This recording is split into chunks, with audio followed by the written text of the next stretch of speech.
रूस की बेकरारी और उसके हथियारों के इस्तेमाल को लेकर जो स्ट्रेटेजी है उसे ज़ेलेंस्की की फौज भी समझ रही है। रूस की डिप्लॉयमेंट को नेटो भी देख रहा है। किसी भी फोर्स की मूवमेंट और उसके हथियारों के इस्तेमाल को देखते हुए उनकी ऑपरेशनल टैक्टिक्स को समझा जा सकता है और उसके अगले हमले का भी अंदाजा लगाया जा सकता है। डॉनबास में रूस की हेवी बॉम्बिंग भी यूक्रेन की डिफेंसिव लाइन को ऐसा ही अंदाजा दे रही है और इसकी रिपोर्ट सीधे कीव में मौजूद राष्ट्रपति व्लादिमीर ज़ेलेंस्की तक पहुंचाई जा रही है। Очевидно, російські військові сьогодні вкрай нервово відреагували на наші успіхи. Різні українські міста знову стали мішенями для російських ракет, для російських ударів. Львів, Вінниця, Київська область, Дніпропетровська область, Одеса, Харківщина. Такий масштаб сьогоднішніх обстрілів однозначно свідчить не про те, що в Росії є якась там особлива військова мета. 2022 में यूक्रेन में चल रहे युद्ध के बीच पुतिन को लेकर बहुत बड़ा डर ब्रिटेन को भी सता रहा है। ब्रिटेन की मीडिया लगातार कह रही है कि पुतिन 9 मई को एक नए युद्ध का ऐलान कर सकते हैं। ब्रिटेन की मीडिया में ऐसी खबरें छाई हुई हैं कि पुतिन विश्व युद्ध का ऐलान करने वाले हैं। बस कुछ ही दिनों की बात है। ये बात ब्रिटेन के रक्षा मंत्री बेन वॉलेस के हवाले से की जा रही है। इन हेडलाइंस ने यूरोप में दहशत फैला दी है। ऐसे में पुतिन के पावरफुल शो में क्या होगा, वो क्या बोलेंगे? क्या पुतिन वाकई विश्व युद्ध को लेकर कुछ ऐसी बात कहने वाले हैं जिसका डर ब्रिटेन को सबसे पहले सताने लगा है?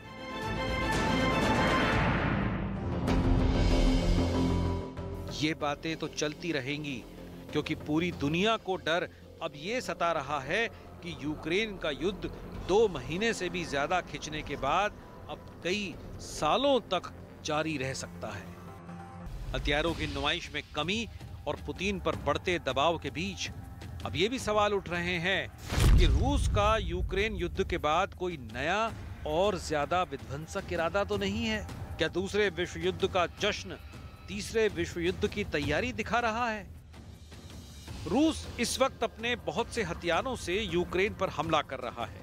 इस जंग में रूस ने अपने टॉप ऑफ द लाइन हथियार नहीं उतारे हैं, लेकिन जिन वेपन सिस्टम्स का वो इस्तेमाल कर रहा है वो रूस के लिहाज से प्रीमियम कैटेगरी के हथियार माने जाते हैं। साथ ही पुतिन ये वार्निंग भी दे चुके हैं कि यूक्रेन में किसी और देश का दखल हुआ तो ये बात युद्ध को और भड़काएगी और इसके अंजाम बहुत बुरे हो सकते हैं। इस धमकी को अमेरिका और नेटो देश गंभीरता से लें। इसके लिए पुतिन हाल में RS-28 मिसाइल का टेस्ट भी कर चुके हैं। इस टेस्ट को लेकर रूस की मीडिया ब्रिटेन को मिसाइल अटैक से डरा भी चुकी है। खुद पुतिन कह चुके हैं कि दुनिया में अगर रूस के सामरिक हितों और अड्डों पर नजर गड़ाई तो अंजाम बहुत बुरा होगा।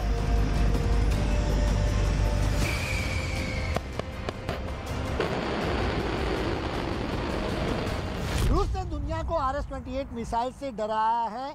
विक्ट्री डे परेड में इसी तरीके की एक इंटरकॉन्टिनेंटल मिसाइल देखने को मिल सकती है। इसकी पुख्ता जानकारी भी है क्योंकि मॉस्को में जो रिहर्सल चल रही है उसमें टोपोल M मिसाइल को देखा गया है। वैसे रूस में होने वाली विक्ट्री डे परेड को लेकर बहुत सी बातें चल रही हैं और इसका असर कीव में भी दिखने लगा है। ये मॉस्को से आई तस्वीरें हैं और इसका मैसेज सीधा अमेरिका और नेटो देशों तक पहुंच रहा है। ये रूस की टोपोल M मिसाइल है जिसकी रेंज 11,000 किलोमीटर है और इसकी रेंज अमेरिका तक है। टोपोल M बहुत ही खतरनाक मिसाइल है। ये RS-28 मिसाइल से पहले तैयार की गई थी और पुतिन को इस मिसाइल पर बहुत ज्यादा भरोसा है। यही वजह है कि इस बार विक्ट्री डे परेड पर उन्होंने इस मिसाइल को उतारा है और इस जैसी बड़ी मिसाइल को लेकर उन्होंने कोई समझौता नहीं किया। इस मिसाइल का साइज देखिए। 16 पहियों वाले इस कैरियर पर जब इसे रेड स्क्वायर पर उतारा जाता है तो इसका आकार देखकर ही रूस के दुश्मन घबरा जाते हैं। अब सवाल ये है कि विक्ट्री डे परेड पर पुतिन अपने कौन कौन से खासम खास हथियारों की नुमाइश करने वाले हैं, साथ ही कौन से हथियार ऐसे हैं जिन्हें वो नहीं उतारेंगे, उसके पीछे उनकी रणनीति क्या हो सकती है। सवाल ये भी है कि क्या इस परेड में पुतिन सिर्फ अपने सबसे खतरनाक हथियारों की नुमाइश करेंगे या फिर कुछ ऐसा कहेंगे जिसका डर ब्रिटेन के रक्षा मंत्री जाहिर कर चुके हैं। इस जंग के शुरू होने के बाद से विक्ट्री डे परेड को लेकर बहुत बड़े बड़े कयास लगाए जा रहे थे। सबसे बड़ी बात ये कि पुतिन पारंपरिक हथियारों से ज्यादा इसमें परमाणु हमले में इस्तेमाल होने वाले वेपन सिस्टम पर ध्यान देंगे। यही वजह है कि मॉस्को में होने वाली परेड में इस बार पुतिन की परमाणु मिसाइल भी है और न्यूक्लियर बम ड्रॉप करने वाले बड़े बड़े बॉम्बर भी। इसे देखिए, ये है Tu-160। ये दुनिया का सबसे बड़ा न्यूक्लियर बॉम्बर है जो आवाज से भी तेज गति से उड़ता है और रूस के पास ऐसे 17 से ज्यादा बॉम्बर है और अब इनकी तादाद 25 से ज्यादा किए जाने की तैयारी है। 40,000 किलो बम और मिसाइल लेकर उड़ने वाला ये बॉम्बर आसमान में अमेरिका की सबसे बड़ी दहशत माना जाता है।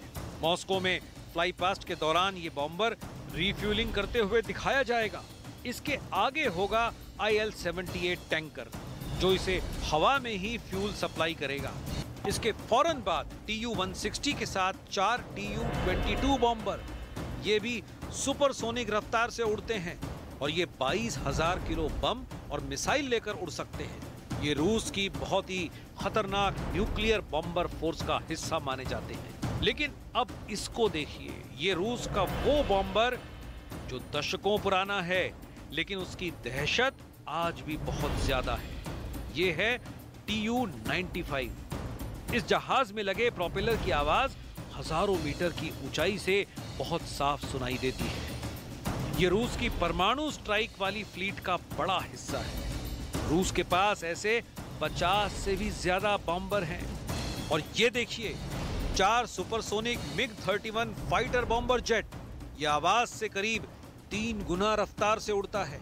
अभी MiG-31 रूस की स्ट्रेटेजिक फोर्स का बहुत बड़ा हिस्सा है।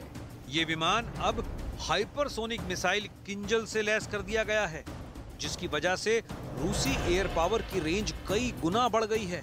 रूस किंजल मिसाइल का इस्तेमाल यूक्रेन में भी कर चुका है और ये रूस का सबसे बेहतरीन फाइटर जेट सुखोई 57 ये दुनिया में 4 स्टेल्थ विमानों में से एक है और अमेरिका के लिए ये बहुत बड़ी मिस्ट्री बना हुआ है।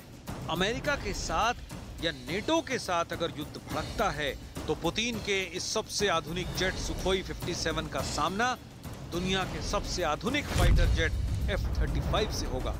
अगर ये दोनों स्टेल्थ फाइटर जेट यूरोप के आसमान में आमने सामने आए तो इन दोनों की टक्कर ऐतिहासिक होगी। पूरी दुनिया उसका नतीजा देखना चाहेगी। ये है Mi-26 जो दुनिया का सबसे बड़ा हेलीकॉप्टर है। भारत के पास भी ऐसे 3 हेलीकॉप्टर हैं जिनको आधुनिक बनाया जा रहा है।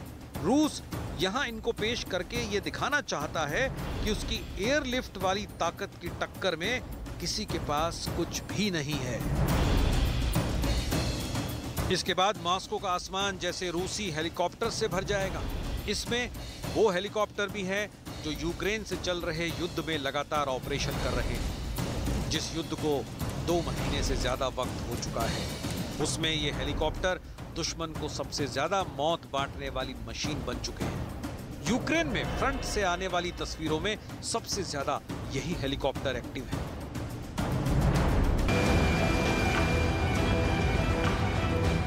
यूक्रेन के आसमान में सबसे ज्यादा इस वक्त यही मशीन गूंज रही है।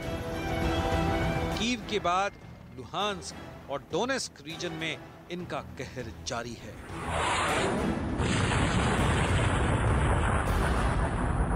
दक्षिण पूर्व में मारियोपोल पर कब्जे वाले मिशन में इन्हीं हेलीकॉप्टर्स की भूमिका सबसे ज्यादा है।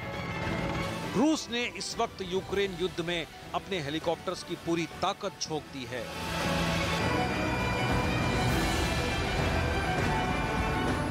इनमें सबसे ज्यादा जिस हेलीकॉप्टर का इस्तेमाल किया गया है वो है कैमोव 52 अटैक हेलीकॉप्टर।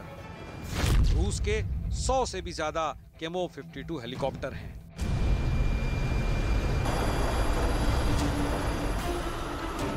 यूक्रेन में इस वक्त जितने भी मिलिट्री ऑपरेशंस चल रहे हैं, जितने भी फ्रंट है, उसमें जमीन पर मौजूद फौज के साथ करीब से तालमेल बिठाना बेहद जरूरी है। जो गलतियां पुतिन और उनकी फौज ने कीव में की, उसे वो डॉनबास में दोहराना नहीं चाहेंगे। इसलिए रूस की सेना ने क्लोज एयर सपोर्ट में हेलीकॉप्टर उड़ान तेज कर दी है।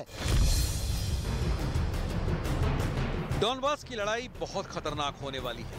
अभी वहां से जो तस्वीरें आ रही हैं उसे देखिए। ये डॉनबास का एक इलाका है जहां रूस की फौज और यूक्रेन की फौज के बीच क्लोज क्वार्टर बैटल चल रहा है, यानी ऐसा युद्ध जिसमें एक कमरे से दूसरे कमरे में लड़ाई होती है। देखिए एक सैनिक दुश्मन की फौज पर कैसे ग्रेनेड फेंकता है। छुप छुप कर हो रहे इस युद्ध में जान उसकी जा रही है जिसकी पोजीशन कमजोर है।